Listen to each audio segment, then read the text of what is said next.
ਅਦਬ ਕਰਨਾ ਮਾੜੀ ਗੱਲ ਨਹੀਂ ਤੇ ਕਰਨਾ ਚੰਗਾ ਮਾਪਿਆਂ ਦਾ। ਅਦਬ ਕਰਨਾ ਮਾੜੀ ਗੱਲ ਨਹੀਂ ਤੇ ਕਰਨਾ ਚੰਗਾ ਮਾਪਿਆਂ ਦਾ। ਮਨ ਵਿੱਚ ਰਹਿੰਦਾ ਸਤਿਕਾਰ ਸਦਾ ਜਾ ਤੀਰਥੀ ਸਰੋਵਰ ਨਾਤਿਆਂ ਦਾ। ਪਰ ਮਨ ਵੀਰ ਸਭ ਤੋਂ ਉੱਚਾ ਸਤਿਕਾਰ ਉਹੀ ਆ ਜੇ ਹੋਵੇ ਅੰਦਰੋਂ ਰੂਹ ਰੱਬ ਦੇ ਖਾਤਿਆਂ ਦਾ। ਜੇ ਹੋਵੇ ਅੰਦਰੋਂ ਰੂਹ ਰੱਬ ਦੇ ਖਾਤਿਆਂ ਦਾ। ਚੈਨਲ ਤੋਂ ਸੱਤ ਅਖੰਡ ਜੋਤੇ ਪ੍ਰੋਗਰਾਮ ਸੁਗੜ ਵਿਚਾਰ ਵੇਖ ਰਹੇ ਸਾਰੇ ਹੀ ਸਰੋਤਿਆਂ ਨੂੰ ਮੇਰੇ ਵੱਲੋਂ ਸਤਿ ਸ੍ਰੀ ਅਕਾਲ ਜੀ। ਪ੍ਰੋਗਰਾਮ ਸੁਗੜ ਵਿਚਾਰ ਵਿੱਚ ਅੱਜ ਸਾਡੇ ਵਿਚਾਰ ਦਾ ਕੇਂਦਰ ਆ ਅਸਥਾਨ। ਅਸੀਂ ਇਨਸਾਨ ਅਕਸਰ ਹੀ ਇਹ ਗੱਲ ਕਰਦੇ ਹਾਂ ਕਿ ਜਨਮ ਸਮੇਂ ਇੱਕ ਬੱਚਾ ਸਭ ਤੋਂ ਪਹਿਲਾਂ ਆਪਣੇ ਮਾਂ-ਬਾਪ, ਭੈਣ ਭਰਾਵਾਂ ਤੇ ਘਰ ਪਰਿਵਾਰ ਦੇ ਜੀਆਂ ਨਾਲ ਜਦੋਂ ਜੁੜਦਾ ਆ ਤੇ ਇਹ ਰਿਸ਼ਤੇ ਬੱਚੇ ਦੀ ਸਭ ਤੋਂ ਪਹਿਲੀ ਖਿੱਚ ਬਣਦੇ ਨੇ। ਪਰ ਜੇ ਵੇਖਿਆ ਜਾਵੇ ਤੇ ਬੱਚੇ ਦਾ ਪਹਿਲਾ ਜੋੜ ਸਿਰਫ ਘਰ ਪਰਿਵਾਰ ਦੇ ਜੀਆਂ ਨਾਲ ਹੀ ਨਹੀਂ, ਸਗੋਂ ਉਸ ਜਗ੍ਹਾ, ਉਸ ਅਸਥਾਨ ਨਾਲ ਵੀ ਬਣਦਾ ਆ ਜੋ ਜਗ੍ਹਾ ਜਾਂ ਅਸਥਾਨ ਇਨਸਾਨ ਦੀ ਜਨਮ ਭੋਏ ਹੁੰਦੀ ਹੈ। ਤੇ ਜਨਮ ਦੇ ਸਥਾਨ ਨਾਲ ਇਨਸਾਨ ਦਾ ਜੋੜ ਸਿਰਫ ਅਹਿਸਾਸਾਂ ਤੋਂ ਹੀ ਨਹੀਂ, ਬਲਕਿ ਇਹ ਜੋੜ ਇਨਸਾਨ ਦੀ ਦੁਨਿਆਵੀ ਸ਼ਨਾਖਤ ਬਣ ਅਖੀਰ ਤੱਕ ਇਹਦੇ ਨਾਲ ਨਿਭਦਾ ਹੀ ਰਹਿੰਦਾ ਹੈ। ਕਿਉਂਕਿ ਇਨਸਾਨ ਦੇ ਸ਼ਨਾਖਤੀ ਕਾਰਡ ਤੇ ਸ਼ਨਾਖਤ ਸਿਰਫ ਨਾਮ ਕਰਕੇ ਹੀ ਨਹੀਂ, ਬਲਕਿ ਉਸਦੇ ਰਹਿਣ ਦੇ ਜਾਂ ਜਨਮ ਅਸਥਾਨ ਕਰਕੇ ਵੀ ਜਾਣੀ ਜਾਂਦੀ ਹੈ। ਕਿਸੇ ਥਾਂ, ਜਗ੍ਹਾ, ਐਡਰੈਸ ਤੋਂ ਇਲਾਵਾ ਹੋਰ ਅਰਥਾਂ ਵਿੱਚ ਅਸਥਾਨ ਸ਼ਬਦ ਨੂੰ ਜੇ ਪਰਿਭਾਸ਼ਿਤ ਕਰੀਏ ਤੇ ਅਸਥਾਨ ਕਿਸੇ ਰੁਤਬੇ ਜਾਂ ਅਹੁਦੇ ਨੂੰ ਵੀ ਕਿਹਾ ਜਾਂਦਾ ਹੈ। ਅਤੇ ਇਸ ਸਥਾਨ ਦਾ ਸਬੰਧ ਧਰਮ ਪੱਖੋਂ ਧਾਰਮਿਕ ਭਾਵਨਾਵਾਂ ਨਾਲ ਵੀ ਜੁੜਦਾ ਆ। ਜਦੋਂ ਅਸੀਂ ਇਨਸਾਨ ਆਪਣੇ ਧਾਰਮਿਕ ਰਹਿਬਰਾਂ ਨਾਲ ਜੁੜੇ, ਕਿਸੇ ਅਸਥਾਨ ਪ੍ਰਤੀ ਆਪਣੀ ਧਾਰਮਿਕ ਭਾਵਨਾ ਉਜਾਗਰ ਕਰ, ਨਹਾ ਧੋ, ਚੰਗੇ ਤੇ ਸਾਫ਼ ਕੱਪੜੇ ਪਾ, ਚੜਾਵੇ ਲਈ ਕੋਈ ਭੇਟਾ ਲੈ, ਬੜੇ ਹੀ ਅਦਬ ਸਤਿਕਾਰ ਦੇ ਨਜ਼ਰੀਏ ਤੋਂ ਆਪਣੇ ਕਦਮਾਂ ਦਾ ਰੁਖ ਇਹਨਾਂ ਅਸਥਾਨਾਂ ਵੱਲ ਕਰਦੇ ਹਾਂ। ਕਿਉਂਕਿ ਰੱਬੀ ਰਹਿਬਰ ਉਹ ਹਸਤੀਆਂ ਨੇ ਜਿਨ੍ਹਾਂ ਦੀ ਸਮਝ ਨੇ ਪਰਮ ਪੁਰਖ ਪਰਮਾਤਮਾ ਦੇ ਰਮਜ਼ੀ ਭੇਦਾਂ ਨੂੰ ਪਹਿਲਾਂ ਖੁਦ ਸਮਝਿਆ ਤੇ ਫਿਰ ਬਾਕੀ ਆਮ ਇਨਸਾਨਾਂ ਨੂੰ ਪਰਮ ਪੁਰਖ ਦੀ ਗੱਲ ਸਮਝਾਉਣ ਦੀ ਪੂਰੀ ਕੋਸ਼ਿਸ਼ ਵੀ ਕੀਤੀ।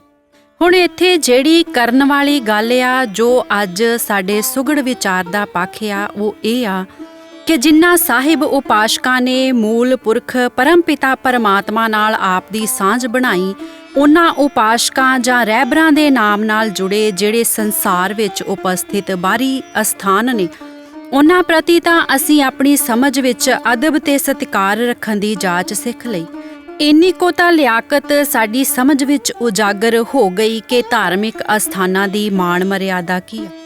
ਪਰ ਜਿਸ ਅਸਥਾਨ ਦੀ ਸਮਝ, ਅਦਬ ਤੇ ਸਤਿਕਾਰ ਸਭ ਤੋਂ ਜ਼ਰੂਰੀ ਸਮਝ ਦੇ ਆਧਾਰ ਤੇ ਉਹਨਾਂ ਰੱਬੀ ਰਹਿਬਰਾਂ, ਰੱਬੀ ਪਿਆਰਿਆਂ ਸਾਨੂੰ ਕਈ ਉਦਾਹਰਨਾਂ ਦੇ ਕੇ ਸਮਝਾਉਣ ਦੀ ਕੋਸ਼ਿਸ਼ ਕੀਤੀ।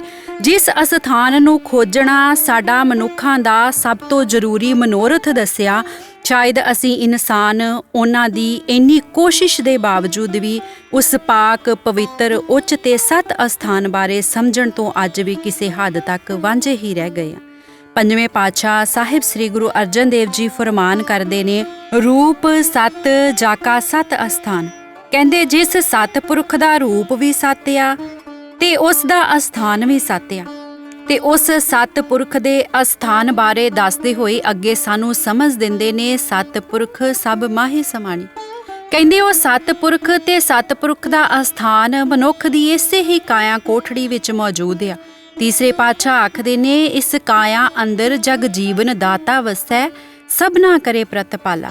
ਤੇ ਜਦ ਸਤਪੁਰਖ ਆਪ ਤੇ ਸਤਪੁਰਖ ਦਾ ਅਸਥਾਨ ਮਨੁੱਖ ਦੀ ਇਸੇ ਹੀ ਕਾਇਆ ਘਟ ਸਥੂਲ ਪਰਤ ਦੇ ਪਿੱਛੇ ਸੂਖਮ ਸਤਾ ਤੇ ਮੌਜੂਦ ਆ, ਤੇ ਫਿਰ ਅਸੀਂ ਸਾਰੇ ਜਰਾ ਇਹ ਗੱਲ ਸੋਚ ਕੇ ਵੇਖੀਏ ਕਿ ਜਿਵੇਂ ਬਾਹਰੀ ਤਲ ਤੇ ਮੂਲ ਮਾਲਕ ਦੀ ਸਮਝ ਲੈਣ ਲਈ ਰੱਬੀ ਰਹਿਬਰਾਂ, ਰੱਬੀ ਪੈਰੋਕਾਰਾਂ ਨਾਲ ਜੁੜੇ ਅਸਥਾਨਾਂ ਤੇ ਬੜੇ ਹੀ ਅਦਬ, ਭੈ, ਸਤਿਕਾਰ, ਪ੍ਰੇਮ ਤੇ ਪਾਕ ਪਾਕੀਜ਼ਗੀ ਨੂੰ ਮੁੱਖ ਰੱਖ ਕੇ ਅਸੀਂ ਜਾਂਦੇ ਹਾਂ ਕਿ ਇਸੇ ਹੀ ਤਰ੍ਹਾਂ ਪਰਮਾਤਮਾ ਦੇ ਮੌਜੂਦਾ ਅਸਥਾਨ ਇਸ ਕਾਇਆ ਕੋਠੜੀ ਦੀ ਸੂਖਮ ਸਤਾ ਪ੍ਰਤੀ ਵੀ ਅਸੀਂ ਇਨਸਾਨ ਅਦਬ, ਸਤਿਕਾਰ, ਆਦਰ, ਭੈ, ਸਾਫ਼ ਸਫਾਈ ਤੇ ਖੁਦ ਨੂੰ ਪਾਕ ਸਾਫ਼ ਰੱਖਣ ਦੀ ਕੋਸ਼ਿਸ਼ ਕਰਦੇ ਹਾਂ।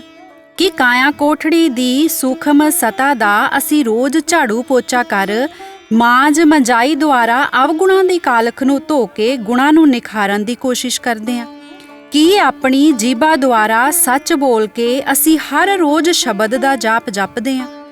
ਕੀ ਇਸ ਦੇਹੀ ਦੇ ਅੰਦਰ ਕੋਈ ਆਹਾਰ ਭੇਜਣ ਤੋਂ ਪਹਿਲਾਂ ਅਸੀਂ ਇਹ ਭੈ ਰੱਖਦੇ ਹਾਂ, ਇਹ ਸੋਚ ਵਿਚਾਰ ਕਰਦੇ ਹਾਂ ਕਿ ਇਹ ਆਹਾਰ ਅੰਦਰ ਦੇ ਪਾਕ ਸਥਾਨ ਤੇ ਲੈ ਜਾਣ ਦੇ ਕਾਬਲ ਹੈ ਜਾਂ ਨਹੀਂ?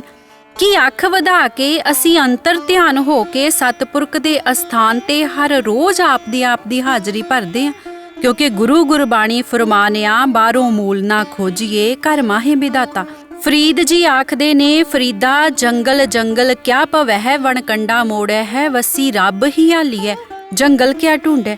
ਤੇ ਫਿਰ ਇਹ ਗੱਲ ਸਾਨੂੰ ਸਦਾ ਯਾਦ ਰੱਖਣੀ ਚਾਹੀਦੀ ਆ ਕਿ ਜਦੋਂ ਰੱਬ ਇਸ ਦੇਹੀ ਅੰਦਰ ਮੌਜੂਦ ਆ ਤੇ ਫਿਰ ਉਸ ਦਾ ਅਸਥਾਨ ਵੀ ਇਸੇ ਦੇਹੀ ਅੰਦਰ ਮੌਜੂਦ ਹੋਣ ਕਰਕੇ ਕੀ ਉਹ ਸਭ ਗੁਣ, ਅਸੂਲ, ਦਸਤੂਰ, ਅਦਬ, ਭੈ, ਸਤਿਕਾਰ, ਆਹਾਰ, ਪਾਕ, ਪਵਿੱਤਰਤਾ ਇਸ ਦੇਹੀ ਅੰਦਰ ਮੌਜੂਦ ਮੂਲ ਪੁਰਖ ਦੇ ਅਸਥਾਨ ਪ੍ਰਤੀ ਵੀ ਅਸੀਂ ਸਭ ਇਨਸਾਨ ਉਸੇ ਹੀ ਤਰ੍ਹਾਂ ਕਾਇਮ ਰੱਖ ਕੇ ਪੂਰੀ ਰਹਿਤ ਬਹਿਤ ਵਿੱਚ ਹਰ ਪਲ ਰਹਿਣ ਦੀ ਕੋਸ਼ਿਸ਼ ਕਰਦੇ ਹਾਂ।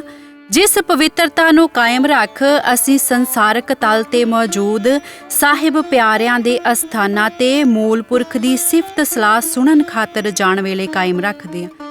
ਤੇ ਜੇ ਅਸੀਂ ਅਜੇ ਵੀ ਇਸ ਸਮਝ ਤੋਂ ਵਾਕਿਫ ਨਹੀਂ ਤੇ ਫਿਰ ਵਾਕਿਫ ਹੋਣ ਲਈ ਪਹਿਲ ਦੇ ਆਧਾਰ ਤੇ ਹਰ ਰੋਜ਼ ਖੁਦ ਤੇ ਵਿਚਾਰ ਕਰੀਏ ਕਿ ਸਾਡੀ ਇਸ ਦੇਹੀ ਅੰਦਰ ਜੋ ਮੂਲ ਪੁਰਖ ਦੀ ਸਤਾ ਆ ਉਸ ਅਸਥਾਨ ਪ੍ਰਤੀ ਸਾਡਾ ਅਦਬ, ਭੈ ਕਿੱਥੇ ਕੁ ਖਲੋਤਾ ਆ। ਕਿਉਂਕਿ ਇਨਸਾਨ ਖੁਦ ਹੀ ਖੁਦ ਦਾ ਆਇਨਾ ਆ। ਇਸ ਕਰਕੇ ਮਨੁੱਖਾ ਦੇਹੀ ਦੇ ਰਹਿੰਦਿਆਂ ਖੁਦ ਹੀ ਸੋਚ ਵਿਚਾਰ ਕਰ ਇਸ ਦੇਹੀ ਦੀ ਪਾਕ ਪਵਿੱਤਰਤਾ ਵੱਲ ਧਿਆਨ ਦਈਏ, ਕਿਉਂਕਿ ਮੂਲ ਪੁਰਖ ਦੇ ਅਸਥਾਨ ਤੱਕ ਪਹੁੰਚਣ ਤੋਂ ਪਹਿਲਾਂ ਉਹਦਾ ਅਦਬ, ਸਤਿਕਾਰ, ਭੈ ਜ਼ਰੂਰੀ ਆ। ਜਿਵੇਂ ਅਸੀਂ ਦੁਨਿਆਵੀ ਪੱਖ ਤੋਂ ਜਦੋਂ ਕਿਸੇ ਦਾ ਅਦਬ ਕਰਦੇ ਹਾਂ ਤੇ ਉਹ ਸਾਨੂੰ ਖੁਸ਼ ਹੋ ਕੇ ਆਪ ਅੱਗੇ ਹੋ ਕੇ ਮਿਲਦਾ ਆ, ਇਵੇਂ ਹੀ ਜਦੋਂ ਮੂਲ ਪੁਰਖ ਦਾ ਅਦਬ, ਭੈ, ਸਤਿਕਾਰ ਸਾਡੇ ਅੰਦਰ ਉਤਾਰਾ ਕਰੂਗਾ ਤੇ ਨਾਲ ਅਸੀਂ ਆਹਾਰ, ਵਿਚਾਰ, ਸੋਚ ਸਭ ਪੱਖਾਂ ਤੋਂ ਇਸ ਦੇਹੀ ਦੀ ਪਵਿੱਤਰਤਾ ਨੂੰ ਕਾਇਮ ਰੱਖਣ ਦੀ ਕੋਸ਼ਿਸ਼ ਕਰਾਂਗੇ ਤੇ ਫਿਰ ਸਤਿਪੁਰਖ ਪਿਤਾ, ਪਰਮ ਪਿਤਾ ਪਰਮਾਤਮਾ ਆਪ ਦੇ ਘਰ ਦਾ ਦਰਵਾਜ਼ਾ ਸਾਡੇ ਲਈ ਜ਼ਰੂਰ ਖੋਲੂਗਾ, ਜਿਸ ਘਰ ਪਹੁੰਚ ਕੇ ਜੀਵਨ ਦੇ ਸਾਰੇ ਬਾਰੀ ਉਪੱਦਰ ਖਤਮ ਹੋ ਜੀਵਨ ਖਾਲਸ ਖਲਾਸ ਹੋ ਜਾਂਦਾ ਆ। ਸਤਿ ਸ੍ਰੀ ਅਕਾਲ ਜੀ।